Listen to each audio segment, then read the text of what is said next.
nós fizemos o livro de Gênesis, depois colocamos Jó, né? E agora a gente segue a sequência do Pentateuco, né? Ou os 5 primeiros livros da Bíblia, também chamado de Lei, Torá. A gente segue a sequência porque esses 5 primeiros livros, à exceção de Jó, eles estão inseridos nos 40 anos que o povo peregrinou pelo deserto. Ok? Então, às vezes com uma ação diferente, uma atitude, um foco diferente. Por isso que a gente estudou Gênesis, Jó e agora a gente entra então na sequência normal. Levítico, Números e depois Deuteronômio. Cada um teve a sua característica. O livro de Levítico, né? O povo então está ali acampado diante do Sinai, o Êxodo, né? A saída lá do povo do Egito, etc e tal, a travessia do Mar Vermelho e a chegada ali no Monte Sinai. Deus então dá para eles os 10 mandamentos, Deus dá para eles a questão do tabernáculo. E o livro de Levítico vai ensinar como é que deveriam ser as funcionalidades do tabernáculo. Então teria o sacerdote, o sumo sacerdote, como eles deveriam fazer, cada família, as responsabilidades, do que eles iriam viver, já que eles não teriam terra. E aí nós chegamos ao livro de Números. O livro de Números, quem leu o livro de Números inteiro? É isso aí, olha aí, são 36 capítulos, né? Eu também li. Então, a você que leu o capítulo, quanto tempo... primeira a questão da prova, hein? Para ver quem leu e quem não leu. Quanto tempo que levou do êxodo, da saída do povo até o início do livro de Números? Que no livro de Números eles levantam o acampamento. Eles saem. Quanto tempo levou? 1 ano e 1 mês. 1 ano e 1 mês. Isso está em Números 1. Logo de cara, ele já dá essa questão, né? Então, a vida foi feita para ser descomplicada. Mas nós temos o dom de complicar. Quem aqui consegue complicar a vida, levanta a mão. Né? Pois é. Aí não deve comer leite condensado, come. Não deve comer não sei o que, come. Gordura, não sei o que, come. Não é isso? Aí depois fala, ai meu Deus, eu estou com as artérias. Pastor, meu colesterol está alto. Eu digo, e por osmose? Está comendo legume, verdura e o colesterol está alto. Então a gente tem essa questão de complicar. E no livro de Números vai mostrar muito isso. O livro de Números vai mostrar que o projeto de Deus era extremamente simples. Deus queria pegar o povo e levar o povo para a Terra Prometida. Em quanto tempo? O mais rápido possível. Né? O mais rápido possível. Mas existia um fator que fez com que esse povo perdesse o melhor de Deus, que foi exatamente a incredulidade adicionado à desobediência. Então, mano, não tem jeito. Desobedeceu e não acreditou que Deus pode? Esquece. Você vai ficar rodando no lugar, não vai chegar em lugar nenhum. Era para ser algo extremamente simples, mas o homem conseguiu complicar demais. Então, o livro começa a contar a história de Israel exatamente 1 ano e 1 mês depois da saída do Egito. O livro de Números ele tem esse nome na sua tradução do hebraico para o grego, Septuaginta. O número por quê? Porque ele vai identificar, né? Quem leu vai ver que ele faz o censo das tribos. A tribo de Rúben tinha 72 mil pessoas, a tribo de não sei o quê, blá, blá, blá. E eles então, quando saem lá do Egito, eles eram 603 mil pessoas, né? Então você imagina só 603 mil pessoas perambulando pelo deserto, né? Então, o livro de Números, ele acontece, este livro, durante 38 anos e alguns meses. 38 anos e alguns meses. Então, o tema do livro de Números é o serviço de Deus e o andar do povo de Deus. Como nós devemos proceder, como nós devemos agir, o que nós devemos, qual deve ser a nossa forma de se comportar e de se portar diante de Deus. A gente vai notar no livro de Êxodo, né, o teocentrismo. Teocentrismo é quando Deus é o centro.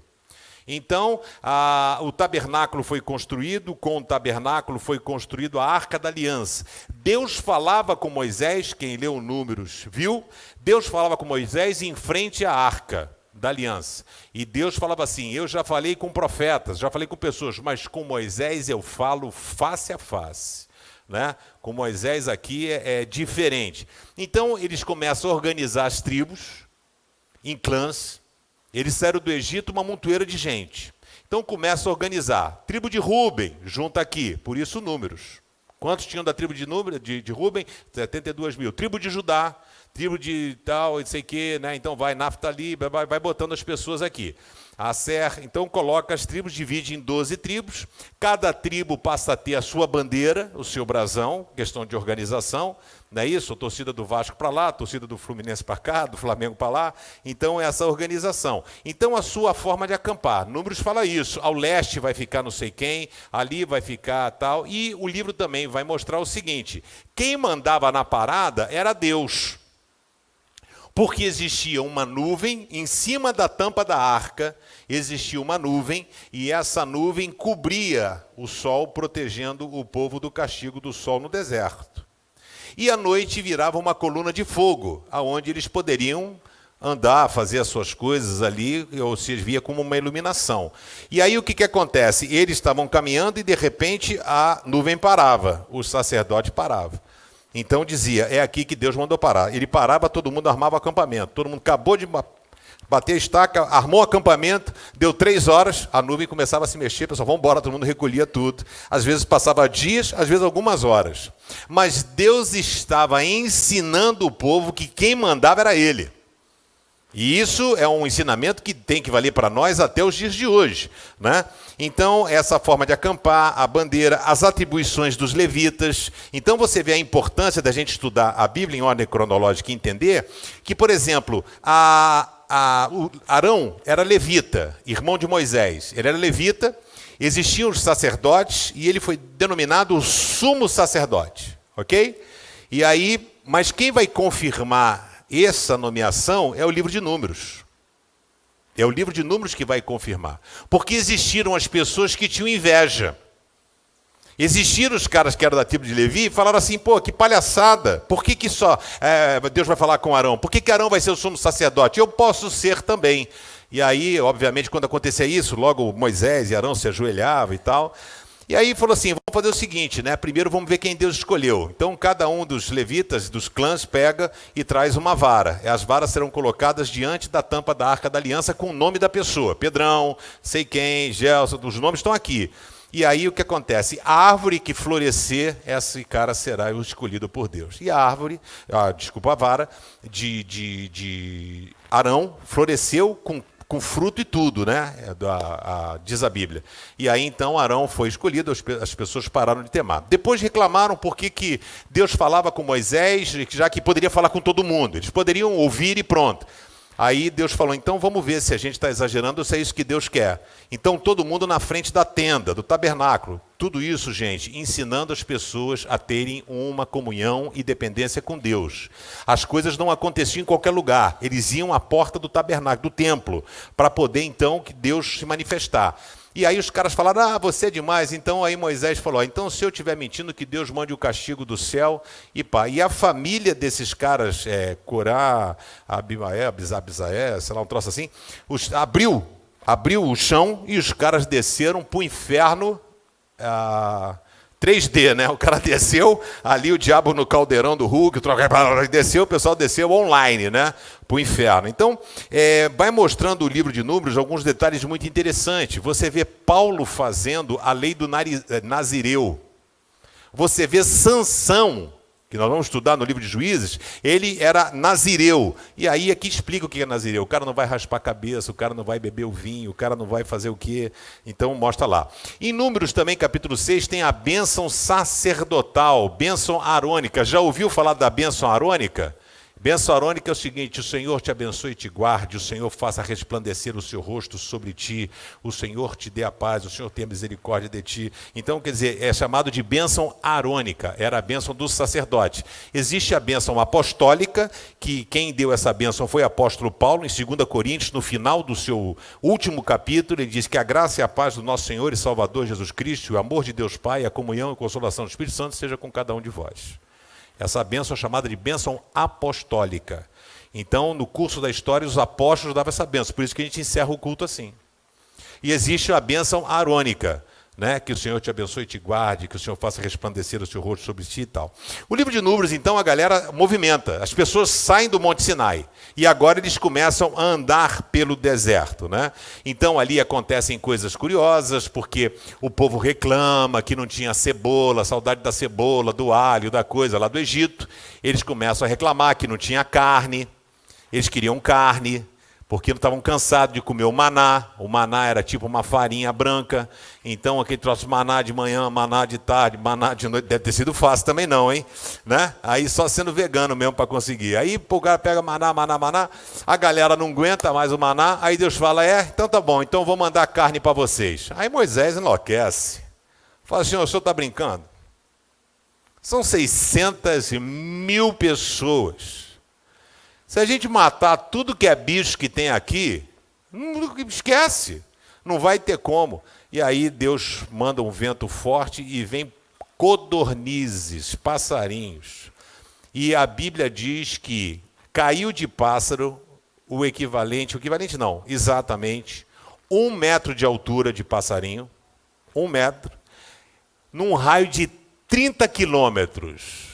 Você sabe o que é 30 quilômetros? Não. Daqui a Tijuca são 25. Daqui ao aeroporto Santos Dumont são 35. Então você imagina aqui, Copacabana, Ipanema, Leblon, São Conrado, tudo de passarinho. E Deus falou assim, e tem mais, vou dar tanta carne que o pessoal vai ficar com nojo. Eles vão querer olhar qualquer coisa na vida. Diz que o pessoal depois virou vegetariano. Bom, mas então Deus dá parte do seu espírito para as coisas. É interessante porque Arão e a irmã de Moisés, Miriam, ficaram com ciúmes.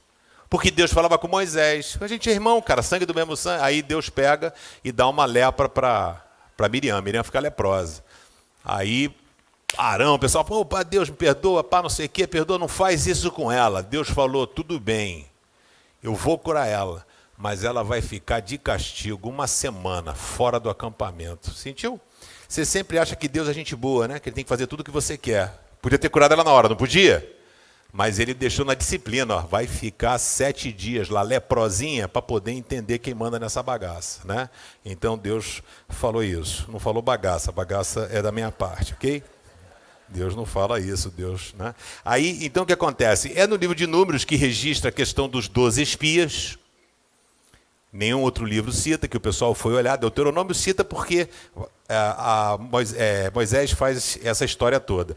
E aí o que acontece? Ele cita os 12 espias, os caras que foram olhar a terra, e aí 10 caras voltaram dizendo, olha, não tem a menor chance da gente conseguir, a gente vai perder, e aí só Josué e Caleb que falaram, olha, a gente vai conseguir a vitória. O povo ficou contaminado e por causa dessa desobediência, eles ficaram 40 dias espiando a terra prometida. E Deus falou, como castigo para vocês, cada dia que vocês ficaram, eu vou dar 1 ano de penitência. Por isso o povo ficou 40 anos. Está registrado na Bíblia. Ok? Então ficaram 40 dias espiando e agora vocês vão ficar 40 anos no deserto. E o seguinte, quem tem idade militar, aquela época era 20 anos. Quem tem 20 anos para baixo, essa pessoa vai entrar na terra prometida. 20 anos para cima, vai morrer. Não vai entrar na terra prometida, né? Então, Deus decide que o povo ia ficar 40 anos no deserto, e aí essas histórias todas, né? Por exemplo, Moisés bateu na rocha para tirar água quantas vezes? Quem sabe aí me dizer? Vou dar a dica. Quantas vezes? Vocês sabem, hein? Parabéns, hein? Parabéns, né? O professor dando cola, né? 2 vezes. A primeira vez foi em qual livro? Êxodo. Ok? Êxodo. Foi Massá Meribá. Deus manda Moisés pegar o cajado e bater na rocha, e vai sair água da rocha. Moisés bate, a água sai da rocha. No livro de Números, de novo, o pessoal teve sede. Deus falou a Moisés, falai a rocha, rocha, sai a água de ti. Mas aí Moisés estava chapa quente, veio, falou, vocês também, o tempo todo, nunca tá bom, quer passarinho, quer carne, quer codorniz, reclama da maná, reclama de... Vocês querem água, então toma, pau, bateu com a vara. Aí Deus falou, porque você se irou e me desobedeceu, Moisés, você não vai pisar na terra prometida. Se Deus foi assim com Moisés, que falava com ele face a face, você acha que você pode fazer o que você quiser, boneco, e vai dar tudo certo no final do filme? Hã? Você acha? Lógico que não. Vocês estavam sumidos, hein, casal? Tudo bem? Tudo jóia? Então, você acha que vai acontecer? Então lá, ele, por exemplo, não pôde entrar na terra prometida. Ele subiu no Monte Nebo, chamado Cume de Pisga, e ali Moisés morreu, né? A gente fez a viagem a Israel agora, a gente foi lá nesse lugar, né? Muito bacana, porque você tem a vista lá do negócio. A serpente de bronze construída no deserto, porque Deus mandou várias vezes pestes sobre o povo. Várias vezes, porque o povo desobedecia, reclamava, Deus pegava, mandou serpente, mandou epidemia, aí mandou um monte de serpente, e aí já, como eu falei para vocês, a Bíblia é cristológica, ela aponta para Jesus. Quem olhasse para a serpente de bronze, simbolizando a cruz de Cristo, seria salvo se a serpente tivesse mordido. Quem não olhasse, morria. Né? E aí, algumas pessoas olharam, outras não olharam. Se lembram da história de Balaão? Balaque, Balaão, a jumenta de Balaão era um bruxo feiticeiro, pai de santo, e ele então foi contratado pelo rei Balaque de Moabe para jogar uma praga, jogar uma maldição em cima do povo. Então ele pergunta a Deus, Deus fala, cara, não vai porque é povo meu, não vai. E aí ele falou, não vou. Os caras voltaram com mais dinheiro, essa comitiva era de brasileiro, não é isso? Então, aí voltaram com mais dinheiro, né? Então tudo no dinheiro, né? Aí voltou com mais dinheiro, os caras aceitaram. Aí Balaão aceitou. Aí Deus ficou bravo. Falou, já falei para tu não ir. Assim, uma vez só. Falei para não ir, não vai. Agora você está me perguntando porque os caras botaram mais dinheiro em cima da mesa? Agora vai. Mas você só vai falar aquilo que eu mandar você falar. E no meio do caminho o cara estava tão obcecado pela grana que Deus botou um anjo para impedir que ele fosse.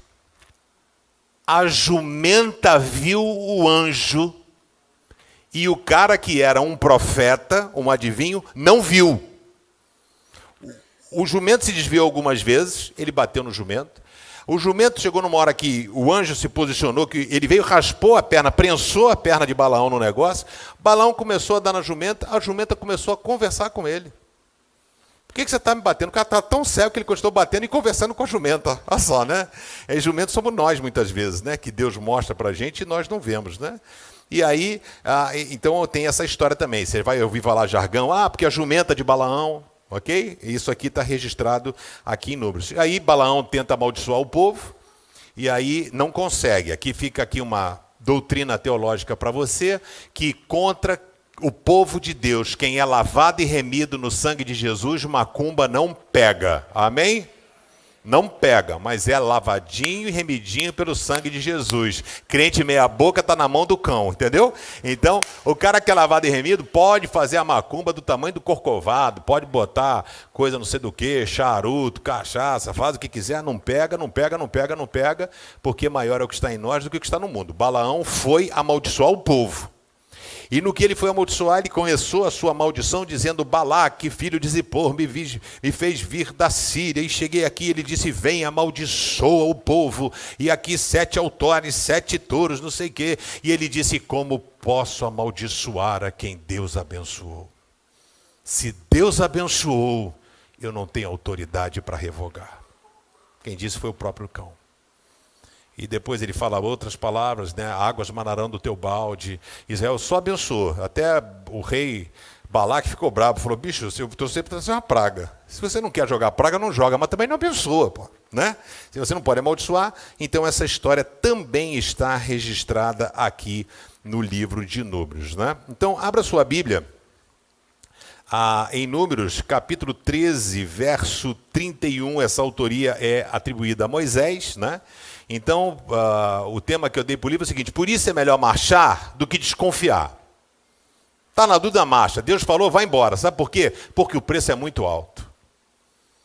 O povo marchou, atravessou o Mar Vermelho. O povo desconfiou quando Deus falou assim, vai espiar a terra que eu vou dar a vocês. Já estava definido, mano. Era só tomar posse. Mas aí o povo disse, não vai dar para a gente, está difícil, não sei o quê, blá, blá, blá. Deus falou, está difícil, então ninguém vai entrar na terra. Vocês não vão entrar na terra. E aí o povo ficou 40 anos. Por isso que é melhor marchar do que você ficar de lero-lero, porque o preço é muito alto. Números 13, 31, disse assim: porém, os outros que tinham ido com ele disseram: não podemos atacar aquela gente. Né? Aquela gente é mais forte do que nós. Nenhum desses homens viverá para entrar naquela terra. O que eu botei lá foi outro, né? Porém, os outros que tinham ido com ele disseram: não podemos atacar aquela gente, pois é mais forte do que nós. Nenhum desses homens viverá para entrar naquela terra. Né? Então, eles não vão entrar naquela terra. Eles vão perder. Não tem chance. Não vai. Por causa de quê? Incredulidade. Incredulidade. Deus não gosta de algumas coisas, dentre elas, desobediência e também incredulidade. Como você tem agido? Como tem sido a sua vida? Você tem marchado confiando que o Senhor é contigo ou você tem ficado pelo caminho? Vamos orar? Senhor, que o Teu Espírito Santo possa falar com a gente de uma forma poderosa e carinhosa nessa noite. Tenha total liberdade para ministrar aos nossos corações. Nós oramos no nome santo e poderoso de Jesus. Amém. Queria compartilhar com vocês 4 lições, 4 verdades que a gente aprende aqui no texto de Números, né? A primeira lição é que nós precisamos deixar de ser o Senhor da nossa própria vida e seguir os passos de Jesus. A gente tem que seguir o passo de Jesus. A melhor coisa que você pode fazer é deixar de ter a sua vontade própria, né? Eu gosto muito, tinha uma canção, não me lembro agora o nome, como é que é essa canção, mas a pessoa dizia o seguinte: Senhor, que a minha vontade seja querer a tua vontade. Ou seja, que eu não tenha a vontade própria, que o meu desejo seja fazer a sua vontade. Em Números 9, 23 diz: de acordo com a ordem do Senhor, eles acampavam ou começavam a caminhar. Os israelitas faziam isso obedecendo ao que o Senhor ordenava por meio de Moisés. Então, não tinha jeito de você falar assim: não quero ficar acampado aqui. Vamos embora. Não, o Senhor parava, todos paravam. Né? As pessoas precisavam parar ali. Mas só que hoje em dia, o mundo que a gente vive, as pessoas são o próprio Deus de sua vida. É você quem define seu futuro, é você quem precisa fazer. Vou fazer um plano de capitalização, vou aplicar o dinheiro aqui, vou fazer... Gente, tudo bem, isso não tem problema nenhum. Ok? Isso não tem problema nenhum, você tem que fazer isso. Mas eu conheço gente que tinha aplicado 10 milhões de dólares no Lehman Brothers. Não tinha banco mais seguro, ok? Dólar, 10 milhões de dólares. É um bom dinheiro? Aplicado para aposentadoria. O banco quebrou. Você consegue entender que você às vezes não é dono do seu futuro? É mais fácil você confiar em Deus? Preste atenção no que eu estou dizendo. Confiar em Deus não está atrelado à irresponsabilidade. Confiar em Deus está em você fazer a sua parte buscando a vontade de Deus. Entendeu? É isso que eu estou tentando falar aqui. Então é Deus na frente e a gente atrás, né? Hoje isso é invertido. Hoje nós vamos à frente e queremos que Deus venha atrás da gente, consertando as coisas e dando jeito nisso tudo. A gente quer que Deus nos siga. A gente vai fazendo as lambanças e que Deus venha atrás consertando as coisas todas. Parece até pai de criança, bebê pequeno, sabe? Que vai andando. Eu tenho 2 netos de 1 ano. Então vai pegando negócio em cima da mesa, vai derrubando não sei o que, e você vem atrás só aprumando, só arrumando as coisas que vai fazendo. Você acha que Deus é assim contigo? Não é, querido. Você está perdendo o seu tempo. Não existe coisa melhor na sua vida do que você submeter a sua decisão à vontade de Deus. Pastor, como é que eu posso ver a vontade de Deus? Às vezes eu tenho dificuldade, porque eu sou guiado às vezes pelo meu coração. Eu acho que é certo, eu tenho um jeito.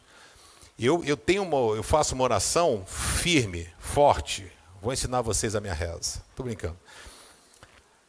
Eu faço uma... Esse ar está quente, a beça. Está calor aí, não? Está quente, né? Eu estou aqui suando. Está quente? Quem acha que está quente, levanta a mão. Todo mundo. Obrigado. Eu sei que a minha idade avançada, né? A minha TPM, tem isso não, né? Ontem tem isso não, né? Mas... eu tenho uma decisão para decidir, né? Eu, por exemplo, com a Marisa, nós éramos noivos, eu ia comprar um apartamento em Vila Isabel, 2 quartos, custava 35 milhões de qualquer coisa. Eu tinha 19 anos e eu tinha os 35 milhões de qualquer coisa, né? Porque a moeda mudava toda hora. Era o RTN, o ATN, BTN, né? Quem não viveu essa época foi muito feliz. Aí eu peguei, falei, eu tinha o dinheiro, fui ver o apartamento Vila Isabel, 2 quartos, pá, recém-casado. Falei, pô, mano, já vou começar a vida com 2 quartos maneiro, pá, Vila Isabel, aqui perto da 28 de setembro, tá de bom tamanho para mim, não tenho nada a reclamar. Falei, vou pegar e vou comprar um apartamento. Fui ver o apartamento, da primeira levei meu pai para dar uma geral, ele falou, não, pô, apartamento legal. Falei, tá fechado, amigo, vou comprar um apartamento, você nunca vendeu um apartamento tão fácil. Amanhã eu tô aqui, tô dando um sinal, comprei o apartamento. Você nunca vendeu um apartamento tão fácil toda a sua vida. Aí chegamos em casa, eu era crente, não era pastor. Pegamos a Marisa, colocamos o joelho no chão. Eu falei para Deus assim mesmo, Senhor, papo é o seguinte. Deixa eu explicar para o senhor. Ele já sabia, tá? Mas aí eu precisava bater um papo com ele. Eu falei, eu tenho dinheiro, eu tenho valor, eu quero comprar o apartamento. E eu queria dizer para o senhor o seguinte, eu vou comprar o apartamento. Já está decidido. Mas se porventura não for este apartamento que o senhor tenha preparado para mim e para a Marisa, eu vou pedir um sinal para o senhor. Coloca o empecilho do lado de lá. Porque eu estou cego, eu tenho dinheiro. Eu vou comprar. Então, comigo, o senhor não mexe. Não vai fazer eu ter um infarto, um negócio desse, né? Lógico que a gente sempre joga a bomba para o outro lado. Falei, então o senhor coloca o empecilho lá. Se tiver um sinal do lado de lá, eu vou entender que não é. Fui lá para comprar, cheguei na imobiliária. Falei, maravilha, amigo, preparou o recibo? Não, está tudo pronto aqui, senhor Pedro. Teve um problema. Eu falei, qual foi? É porque com a correção, a pessoa esqueceu de corrigir. O valor não são mais 35 milhões, são 40. Eu falei, não quero. Mas eu vou falar com o cara, ele fala, não quero. Mas eu acho que ele chega, não quero. Mas eu vou falar com o proprietário, amigo, você não está entendendo. A parada é complexa. Você não está entendendo. Se tiver um apartamento do lado, eu compro. Esse, eu não compro. Não compro. Entendeu o que a gente precisa ter na vida? Eu não pedi a Deus. Deus não deu o sinal. O que a maioria das pessoas fazem? Desobedece. Pô, cara, gostei tanto. Vê se o cara chega no 35, 36.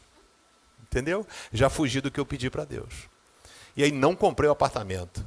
E aí, Pedrão, você ficou tranquilo? Rapaz, eu fiquei com muita raiva, muita raiva.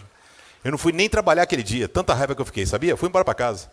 Mas como é que eu vou trabalhar com a cabeça assim? Sair, o dia começar comprando um apartamento e com um negócio desse que não compra? Mas fiquei bravo toda a vida, rapaz. Foi porque na casa da minha mãe, a Marisa estava lá também. Aí fiquei lá, falei, quero saber de coisa, vou procurar mais porcaria de apartamento, quero saber desse troço, Deus pega o negócio, a gente vê, escolhe, Deus fala, não quer também, né? Então só, obedeço, mas reclamo, pedir, né? Olha só. Aí fiquei bravo mesmo. Aí minha mãe pegou um anúncio e falou assim, tem um apartamento aqui. Eu falei, mas não vou ver, mãe, é tudo velho, tudo podre. Eu tinha um dinheiro assim, para comprar um apartamento tinha que estar pronto. Não tinha dinheiro para fazer reforma. Eu falei assim, cara, não vou. Vamos, meu filho. Aí, vamos. Aí fui ver o apartamento, ficava no Lins, Dona Romana com o Raul Barroso ali. Aí um apartamento todo decorado. Rapaz, o cara fez o apartamento, botou, quem é velho sabe, né? Rodapé de cerejeira. Ouviu isso, hein? Já botou isso na sua casa? Essa é velho, né? Rodapé de cerejeira. Esquadria de alumínio. Era um luxo, mano, que era ferro, né? Aí, não sei o que, vidro canelado, fumê. Falei, nossa! Aí comprei o apartamento, não tinha garagem, não tinha elevador, não tinha interfone, não tinha nada. Apartamento. Mas tinha lugar para ir, tinha 2 quartos, né? A cozinha era tamanho do meu, assim, né? Se eu entrasse na cozinha, a Marisa tinha que sair. Mas era meu. Falei, vou comprar apartamento, não tinha elevador, não tinha nada. Você ia chegar na minha casa, né? O boi foi lá, tinha que tocar a campainha, você botar a cara na varanda, oba, beleza? Não tinha nem interfone. A gente jogava a chave pro cara assim, né? E quando o cara ia embora, ele descia com a chave, nós tínhamos uma extremamente tecnológico, né? Uma corda com um gancho. Você jogava pro cara, bem coisa de pobre, né, velho? Aí jogava assim, muito pobre, né? Aí jogava lá o cara, aí o cara pegava aqui assim, jogava, botava a chavezinha e você puxava aqui, né? Mas era meu, cara, feliz da vida, tivemos momentos maravilhosos lá. Comprei um apartamento por 35 alguma coisa, vendi por 1 milhão depois. Comprei um na Tijuca com o valor que eu vendi. Porque Deus sabia que era melhor para mim. Então essa é a diferença, sabe? A gente conseguir ouvir a voz de Deus. Não adianta você pedir, Deus fala comigo. Deus grita. E você faz o que você quer, querido. Você está entendendo? Então, se você colocar, Deus vai honrar você. Então, faça, né, caminhe com o Senhor. Segundo lugar, ser guiado pelo seu coração pode privar você de coisas maiores. Porque a Bíblia diz que o nosso coração é enganoso. Então, se você for dirigido pelo seu coração, ele vai dizer para você, por exemplo, meu coração dizia que eu tinha que comprar aquele imóvel. Meu coração dizia que eu tinha que comprar. Deus dizia que não. E aí o que acontece? Em Números 10, 29, é interessante porque esse cara é um desconhecido, né? Era um cunhado de Moisés, irmã de Zípora, sua esposa. Diz aqui, Moisés disse ao seu cunhado Robabe, filho de Jetro, medianita, nós estamos saindo para o lugar que o Senhor disse que nos daria. Ele prometeu que faria do povo de Israel uma nação rica. Aí Moisés convidou o cara, falou, cara, seja um de nós, vem com a gente, né? Ele prometeu que faria do povo de Israel, então venha com a gente e repartiremos com você todas as coisas boas que nós conseguirmos. Você vai ser um de nós. O que Deus abençoar a gente, você vai ser abençoado. E aí sabe o que Robabe disse? Não. Eu vou voltar para a minha terra e vou voltar para a minha família. Sabe, muitas vezes as pessoas têm dito não para o Senhor. Deus fala assim, cara, eu quero abençoar você. Faz isso, eu estou doido para derramar uma bênção sobre a sua vida. Não, simplesmente não quero. Por quê? Porque ele foi guiado pelo seu coração. Cuidado, porque a incredulidade é fogo. Tem gente que vê e não acredita. Vê e não acredita, né?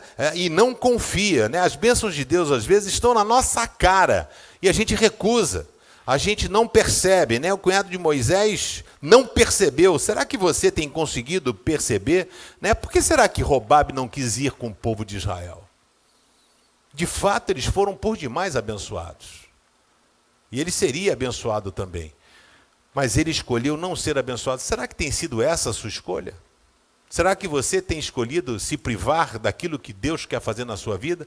Será que você tem escolhido, não, eu não quero ser abençoado? Será que você tem fechado as portas das bênçãos que Deus tem para dar para você? Porque nada, tuas bênçãos, tomamos posse, a nossa herança, blá, blá, blá, a gente canta, mas a gente, às vezes, Deus quer abençoar e a gente não se permite. Né? Eu quero convidar você, aprenda a se relacionar com Deus, não feche as portas para a bênção que Deus tem para dar para a sua vida. Às vezes você não consegue perceber, vai, deixa a coisa acontecer. Sabe, quando a gente confia em Deus é muito mais fácil. Eu vou fazer o casamento do Eduardo Bolsonaro, vocês já sabem, né? Sábado agora. Então o que acontece? Porque foi assim, Deus que quis que a coisa acontecesse. A mãe do Eduardo veio aqui na igreja umas 4 vezes, a Rogéria Bolsonaro, ela é de outra igreja, na Tijuca. Aí ela veio aqui, trouxe o Flávio Bolsonaro, né? Aqui, isso tudo foi antes da eleição. Foi antes da eleição, bem antes, 3, 4 meses antes da eleição. E aí veio aqui, aí ela depois ligou para mim e falou assim, pastor, o senhor vai estar na igreja? O senhor poderia conversar com o senhor? Pode ser o quê? Qualquer coisa. Aí, pode conversar? Pode. Eu gostaria de ver se o senhor pode fazer o casamento de um filho meu. Meu filho me deu a missão de escolher um pastor, né? Por isso que saiu um pastor descolado, né? Então queria um pastor que fosse descolado e tal, fazer o casamento, e aí perguntar se o senhor pode. Aí vi a minha agenda, não tinha nada, falei, tudo bem. Bolsonaro poderia não ter ganho a eleição, era um casamento como qualquer um. Aí o cara ganhou a eleição, ficou esse troço, mídia, não sei o quê, ligando para a igreja aqui, o Estado, Folha de São Paulo, Veja, não sei o quê, porque eu vou fazer o casamento do Bolsonaro, acredita? Aí eu vou fazer o casamento do cara. Aí vou chegar lá, vou falar Deus acima de tudo, e vou dizer, Heloísa e Eduardo Bolsonaro hoje acima de todos. Né? Aí eu vou começar o casamento assim. Dica para vocês, de primeira mão, hein? Não conta para os outros não, hein? Você que está vendo online também, o fofoqueiro. Então, mas por quê? Porque eu falei sim, vou. Aí o cara ganhou a eleição, podia não ter ganho, não muda nada na minha vida. Não muda nada, é simplesmente um casamento a mais que eu vou fazer. Né? Então, tem gente que não consegue, às vezes, fecha a porta para a bênção espiritual. Né? Deus, às vezes, quem é que fez isso tudo? Foi Deus. Então, é isso que o Senhor tem, Senhor? Então, nós vamos. Então, não tenha medo daquilo que Deus tem preparado para a sua vida. Eu pergunto, você iria com Moisés ou ficaria sozinho? Posso falar? Maluco, o cara que bota cajado na água vira sangue, o cara que levanta a mão vem sapo, rã, mosca, cai pedra do céu, o sol vira noite, o cara que bate na pedra sai água, o cara que faz cair pão do céu, nego desafia o cara, a terra abre. Tu não ia seguir um cara desse? Maluco, eu ia ser o número 2 dele. Tô aqui, ó, Moisés, tô aqui, precisar de espirrar saúde, né? Qualquer coisa, né? Estou aqui, velho, pegar qualquer coisa, lencinho umedecido, tudo que você precisar, estou na área aqui, né? Conta comigo. Então, esse é o cuidado. A gente, às vezes, perde as coisas, porque a gente é guiado pelo nosso coração. Em terceiro lugar, aprenda o seguinte, nunca põe em dúvida o poder de Deus. A teologia tem uma coisa que é muito séria, que é chamada de reducionismo. É quando a gente reduz Deus de quem Ele é para eu conseguir entender, né? Imagina só, como é que eu vou entender Deus? Não consigo, né? Quem criou Deus? Quem fez Deus?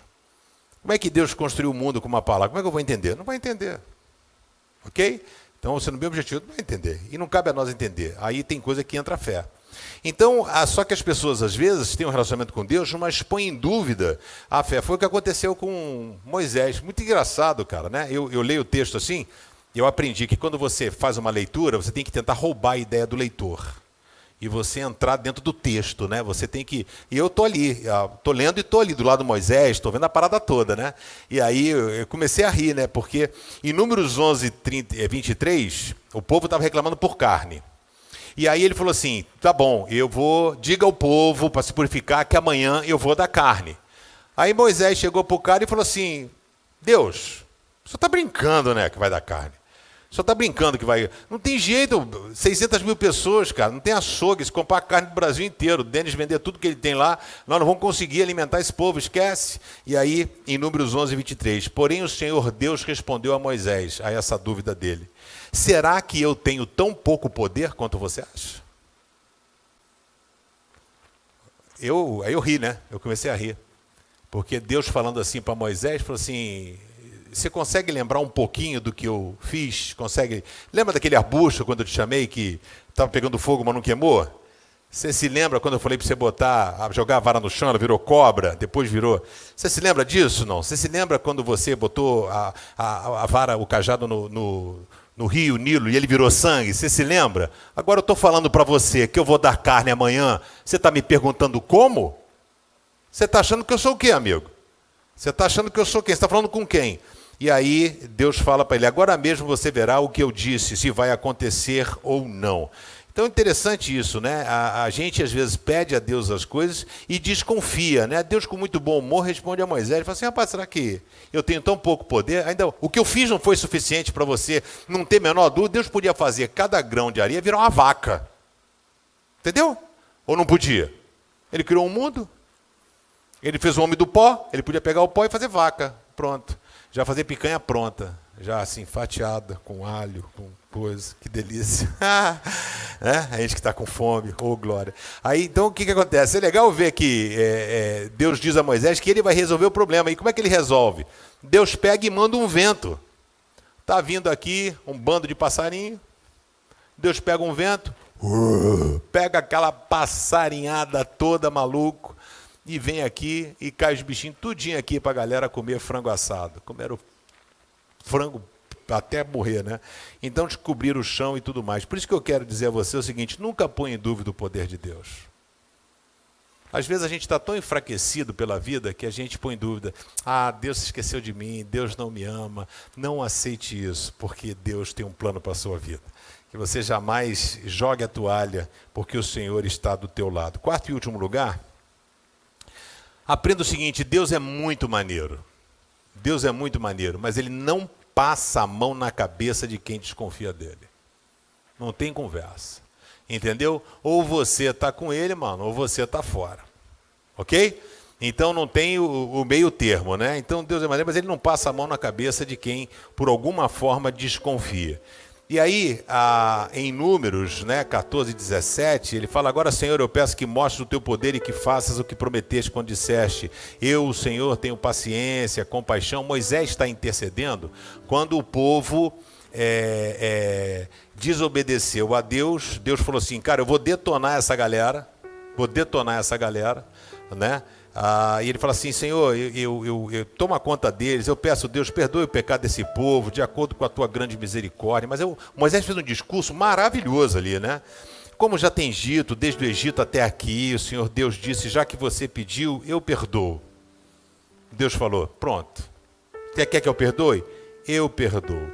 Mas pela minha vida e pela minha presença gloriosa que enche toda a terra, juro que nenhum desses homens viverá para entrar naquela terra. Quer que eu perdoe? Eu perdoo. Estão perdoados. Mas eles não vão entrar em Canaã. A música do Lute é mentira. Para esses caras foi mentira. Canaã é logo ali, não rolou, né? E aí o que acontece? Eles viram a minha glória. E eles viram os milagres que fiz do Egito e no deserto. No entanto, 10 vezes, Deus fala aqui, 10 vezes puseram à prova a minha paciência e não quiseram me obedecer. Eles nunca entrarão na terra que jurei dar aos seus antepassados. Nenhum daqueles que me abandonaram verá aquela terra, exceto Josué e Caleb, porque foram os únicos que confiaram em Deus. Deus é maneiro, mas não passa a mão na cabeça de quem desconfia dele. O grande problema da teologia hoje é a banalização da graça. Deus é bom, se vira, faz o que você quiser, vai, vive do jeito que você quer. No final, Deus tem que se virar para levar você para o céu. Eu estou aqui para dizer para você, eu sou teólogo, dizer que você está errado. Só tem um jeito, e o nome dele é Jesus Cristo. O povo estava aprendendo a confiar. O povo estava vendo o poder de Deus, sabe? E aí o povo não conseguiu entender direito isso. Eu tive um papo com os pastores sobre liderança e falou assim, Deus falou para Moisés, escolha 10 líderes, 12 líderes, um de cada tribo. Eram gente preparada, pessoalmente, mas pessoas que não tinham fé. E aí Moisés tentou argumentar com Deus, mas Deus foi firme. Sabe por quê? Porque Deus é justo. Deus não passa a mão na cabeça daquela pessoa que escolhe não acreditar, não confiar e não se entregar a Ele. As bênçãos do Senhor, desculpem, não são para todo mundo. As bênçãos do Senhor são para aqueles que confiam nele. Se o meu povo, que se chama pelo meu nome, entendeu? Não é qualquer um. Se o meu povo, que se chama pelo meu nome, se humilhar e orar, as bênçãos do Senhor são para aqueles que confiam nele. Eu pergunto, você tem andado em boa companhia? Você tem ouvido a voz de Deus ou a voz da galera? Quem é que tem regido a sua vida?